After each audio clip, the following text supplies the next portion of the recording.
قصائدي من معجزات المنتقى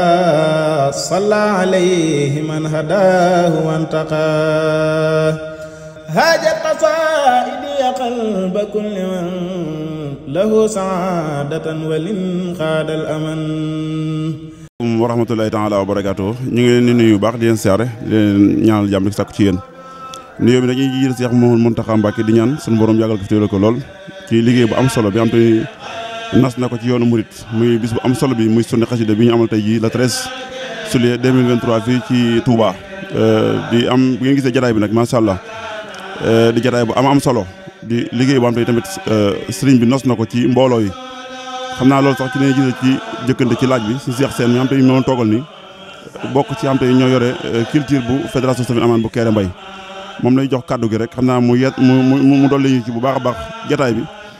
nos gi am te suñu nos na ko mbooloo bi ci ànd bi am te ànd nañ ko tey jii ci bis bi ngir mën a yéwénal li am te moom la suñ bi dénkaane tey jii kon suñu Cheikh Sène laaj bu njëkk bi mooy nan la mbooloo bi nosoo ci liggéey bi tey jii ak yan at la ci ni ngeen ko àndee ngir mën a yéwénal bisu tey bi incha allah muy bisu xasida bi incha allah. asalaamaaleykum wa rahmatullah mbokki jullit yi mbokki taalibe yi ñu ngi leen di nuyu bu baax di leen siyaare di ñaanal Cheikh Mouhamadoul Mountakha suñu borom guddal fan loolu te may ko wér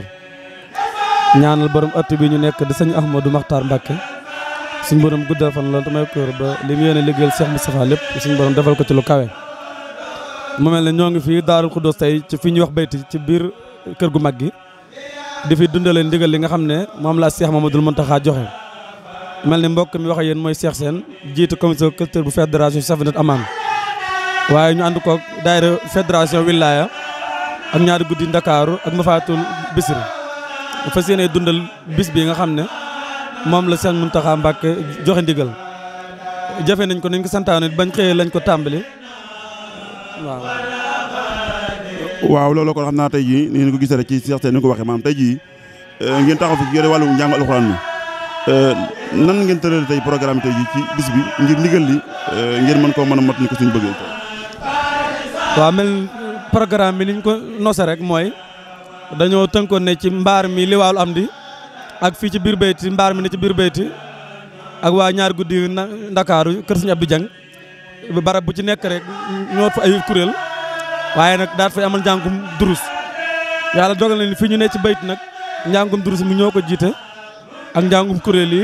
sëñ Moustapha Mbaye ak mbooleem ñi ñu ko àndal ñëpp mel ne bi ñu xëyee tàmbali nañ kuréel yi di booba tey kuréel yaa ngi jàng xasida yi waaye ñu ngi amal durus bi ci barab bi ba defe naa ni def nañ ci ay lim yu takko ci ay xasida